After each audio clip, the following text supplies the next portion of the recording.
porque durante evento de posse na nova direção do Sindicato dos Metalúrgicos do ABC em São Paulo, Lula voltou a atacar Jair Bolsonaro. O petista disse que derrotou o ex-presidente, mas não os bolsonaristas. O presidente afirmou ainda que os malucos estão na rua. A gente separou esse trecho. Vamos acompanhar. Agora vocês têm que estar preparados, porque nós derrotamos o Bolsonaro, mas não derrotamos os bolsonaristas ainda. Os malucos estão na rua, ofendendo pessoas, xingando pessoas, e nós vamos dizer para eles que nós queremos fazer com que esse país volte a ser civilizado. As pessoas não têm que se gostar, as pessoas têm apenas que se respeitar. Você não tem que escolher o seu vizinho, você apenas tem que aprender a conviver com ele decentemente, respeitando ele e ele respeitando você. Você não tem que gostar da pessoa que mora na frente da tua casa, nem ela de você. Você tem que se respeitar apenas. Isso é democracia. Vamos girar com os nossos comentaristas. Vamos começar essa rodada com José Maria Trindade em Brasília. Zé, para quem se vendia como uma pessoa que iria pacificar o país, Lula adota um discurso hostil. Ele ainda se prende àquele nós e eles. Dá para dizer que Lula ainda não desceu do palanque? Não desceu, está inflamando, né? Veja bem, esse discurso aí inflamado do Lula, esse blá blá blá, isso é característico dele, né? Ele gosta de fazer essa performance e sabe fazer, porque a vida dele toda foi de sindicalista, né? E fazer esse tipo de política.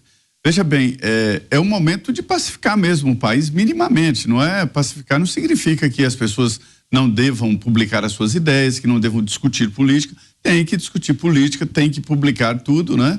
Mas a ideia do governo, quem ganha, é recuperar pelo menos parte dos votos que ele não teve. A diferença que levou Lula à presidência da República foi muito pequena. 2 milhões de votos, é muito pouco. Então o país continua dividido. E mais, há uma nova realidade. O ex-presidente Jair Bolsonaro está inelegível. E o Lula sentiu esta falta, porque continua falando do ex-presidente Jair Bolsonaro, ou seja, escalando o adversário. E esse discurso aí de Lula, ele na verdade, ele mostra que o PT se beneficia e muito desse clima de tensão.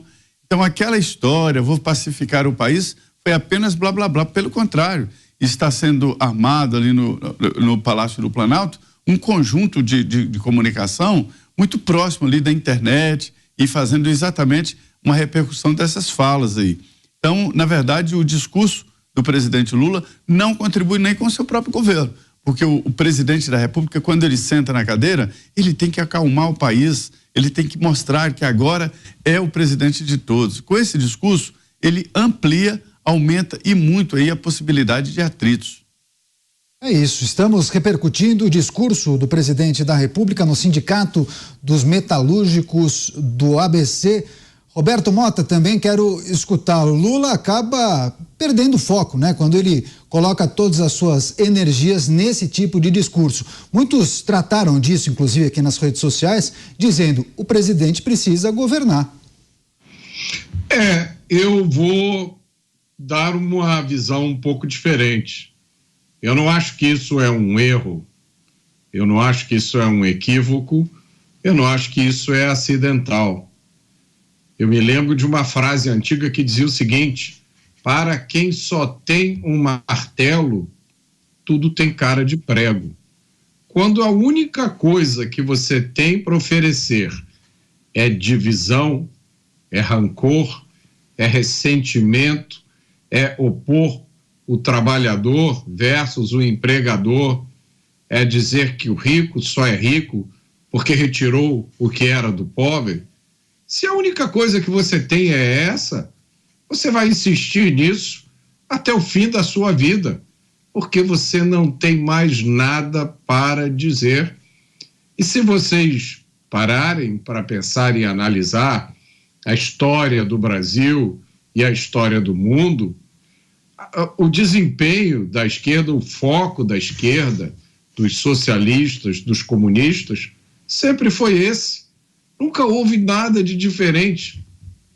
Eu, de vez em quando, respondo alguns comentários nas redes sociais sobre esquerda e direita, socialismo, capitalismo, e eu encontrei uma frase, depois de muito pensar, que para mim expressa esse comportamento. É que o socialista não quer o que você tem. O socialista quer que você não tenha. Inicialmente, lá no começo, no século XVIII, o socialismo originário, ele pregava solidariedade, a criação de comunidade onde as pessoas se ajudavam. Ele estava genuinamente preocupado com a melhoria de vida daqueles que tinham condições difíceis. Isso foi chamado do socialismo utópico. Inclusive, tinha até um industrialista inglês, Robert Owen, ele pagava do próprio bolso a criação de cidades modelo, onde as condições de vida fossem melhores. Esse socialismo utópico deixou de existir quando um certo sapo barbudo alemão, fracassado, ressentido, que tinha gasto toda a herança da mulher, perdeu filhos pequenos devido à fome, 2 filhas dele se suicidaram depois de adultas. Esse péssimo ser humano criou a filosofia da inveja e do rancor, chamada marxismo, e varreu aquele socialismo utópico. Aquele acabou. O socialismo, o esquerdismo hoje é essencialmente um projeto revolucionário. É acabar com o que está aí e criar algo novo, uma utopia que sempre se revela assassina. Basta lembrar da Revolução Francesa. 1789, estourou a Revolução, defendendo os direitos do cidadão, derrubaram a Bastilha, embora só tivesse 3 ou 4 presos lá, um deles era o Marquês de Sade. Enfim, derrubaram a Bastilha, cortaram a cabeça do rei e depois aproveitaram o embalo. Robespierre e a turma dele saíram cortando a cabeça de milhares de franceses no chamado Reino do Terror.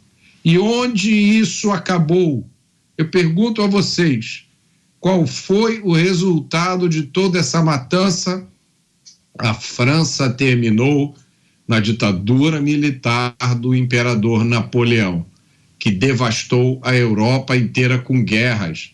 Depois, voltou o rei, voltou a dinastia Bourbon, aquela que estava antes da Revolução.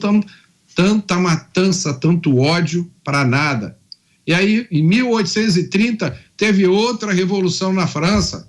Em 1848, teve outra revolução na França. Em 1871, muita gente não sabe disso, foi criada a Comuna de Paris. A cidade de Paris foi governada por um governo comunista durante 3 meses. Adivinhe como isso acabou? Vocês já sabem, né? Milhares de mortos.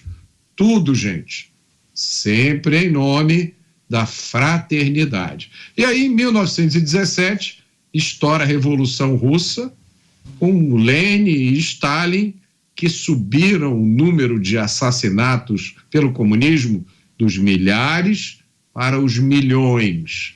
Esse é o legado do socialismo, do comunismo, do progressismo, do marxismo. É um legado de extermínio.